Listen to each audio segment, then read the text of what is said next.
titanic battle is going on in Ukraine. They're fighting for their independence, their rights of self-government and their democracy. And I think emotionally, we're absolutely all with them because we believe in a nation-state democracy.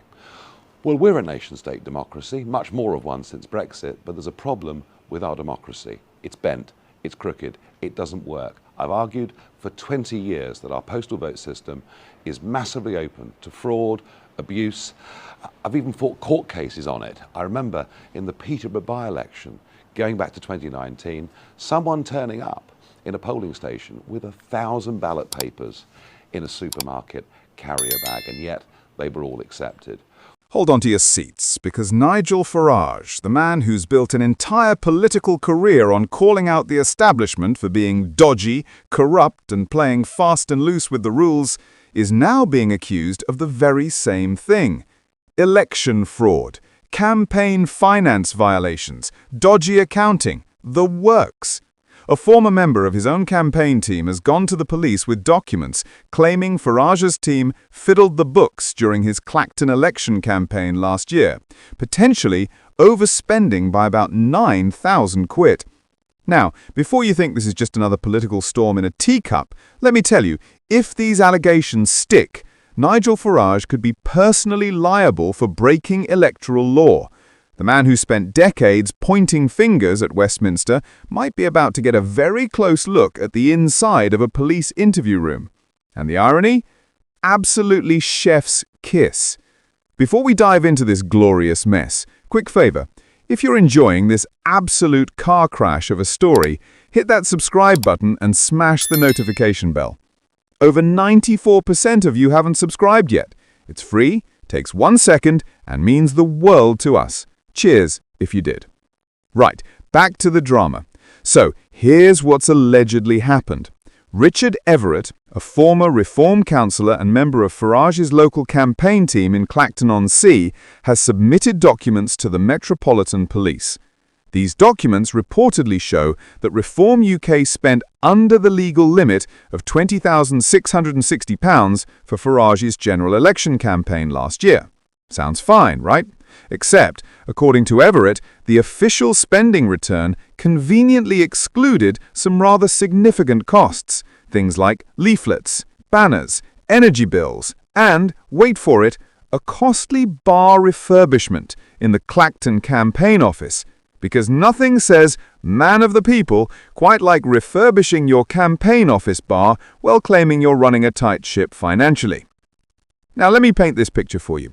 You've got a legal spending limit, £20,660 and 72 pence to be exact. The official return says Reform spent £20,299 and 80 pence, just under the limit, perfectly legal. Except, if you add back in all those mysteriously missing expenses, suddenly you're over the limit by around 9,000 quid. And when you exceed campaign spending limits, that's not a mistake. That's potentially criminal. That's the kind of thing that can land candidates and their election agents in serious hot water. Richard Everett is not just some random bloke with an axe to grind. He's a former election agent who knows exactly what's supposed to be on these returns. He's done them himself, multiple times. So when he looks at Farage's spending return and sees things missing or incorrectly reported, he knows it's not just sloppy bookkeeping. This is his area of expertise. It's like a master chef looking at your cooking and going, "Mate, that's not medium rare. That's still mooing." You can't really argue with the expert when they're pointing out the obvious. Everett was one of the Farage Four, a group of Essex councillors who defected to Reform last year with great fanfare. Big moment, shows momentum, shows serious politicians taking Reform seriously. And now, one of those four has turned whistleblower. That's not just embarrassing, that's politically devastating. When your own people start going to the police about you, that's when you know you've got a serious problem. It's the political equivalent of your mate telling the teacher you were the one who broke the window. But wait, it gets better. Everett also alleged that Farage failed to declare an armoured Land Rover used in a campaign rally in Clacton as a donation. An armoured Land Rover. Let that sink in. Nigel Farage was driving around in an armoured vehicle during his campaign, and apparently nobody thought to declare it as a donation or include its higher cost in the spending return. Now, I've covered a lot of elections, but I've got to say, needing an armoured Land Rover is quite the statement. Was Clacton on Sea really that dangerous? Or was this just Farage being Farage, always with a flair for the dramatic? Either way, if that vehicle wasn't properly declared, that's another potential violation right there. Now, Everett has been quite diplomatic about Farage himself. He says he believes Farage was blissfully unaware of the overspend, which is generous, really generous, because there are two possibilities here.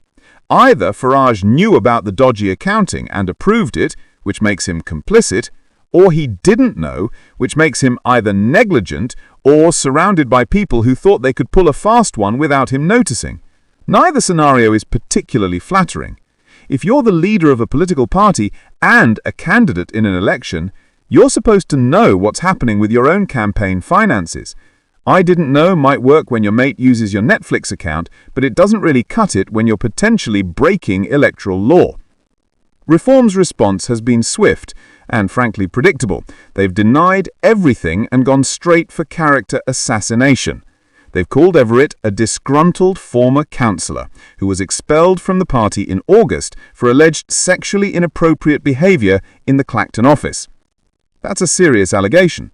Everett denies it completely. But here's the thing about this defence strategy. Even if it's true, it doesn't actually address the substance of the claims. Whether Everett is a saint or a scoundrel, the documents either show what he says they show or they don't.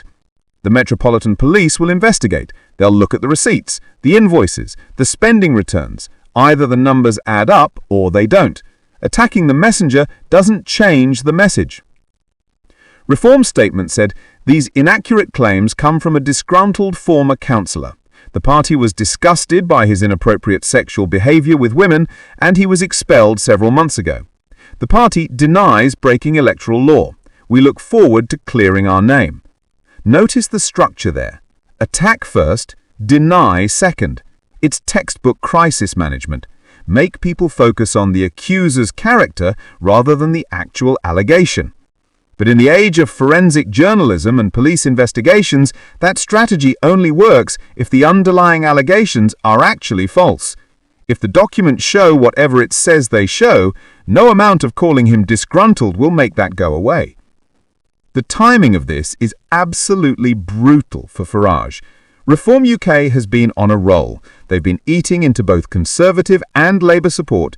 They've been positioning themselves as the authentic voice of the people, the party that tells it like it is, the alternative to the corrupt establishment.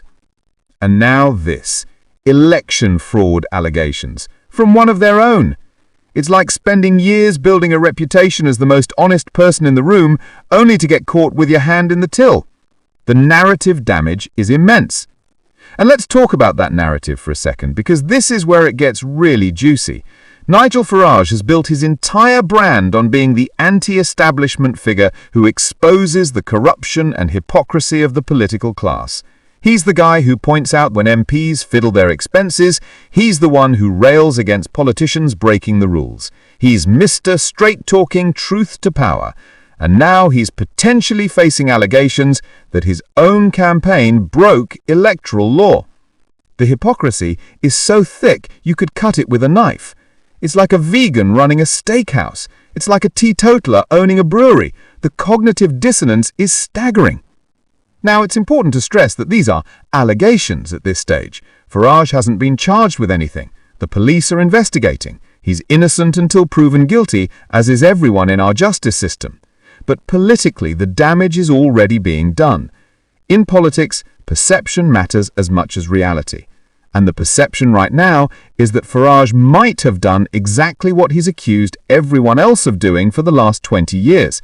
That's a perception that's very hard to shake. If the police investigation finds evidence of wrongdoing, Farage could be in serious trouble.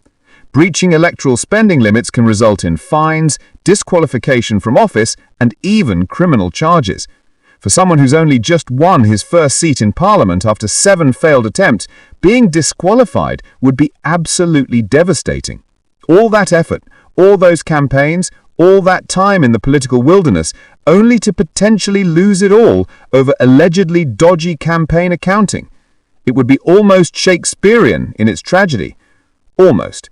I say almost because it's hard to feel too sorry for someone who's spent their career casting stones suddenly finding themselves in a rather fragile glass house. The really interesting question is what this does to Reform UK as a party.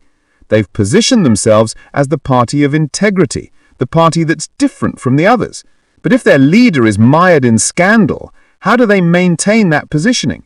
How do they claim moral superiority when they're potentially guilty of the same sins they accuse others of? It's a branding nightmare. It's like discovering your organic food is actually full of pesticides. The entire proposition collapses. And let's spare a thought for Peter Harris, Farage's election agent, who is also potentially personally liable if these allegations are proven. Being an election agent is a position of trust and responsibility. You're the one who signs off on the spending returns. You're the one who ensures everything is legal and above board. If those returns are false or misleading, you carry the can. Harris must be having an absolutely terrible time right now, wondering whether his association with Farage is about to result in criminal liability. That's not what you sign up for when you agree to help someone's campaign. The bar refurbishment detail is particularly amusing in a dark sort of way, because what does it say about priorities when you're spending campaign money on refurbishing a bar? I mean, I understand wanting a nice space to work from, but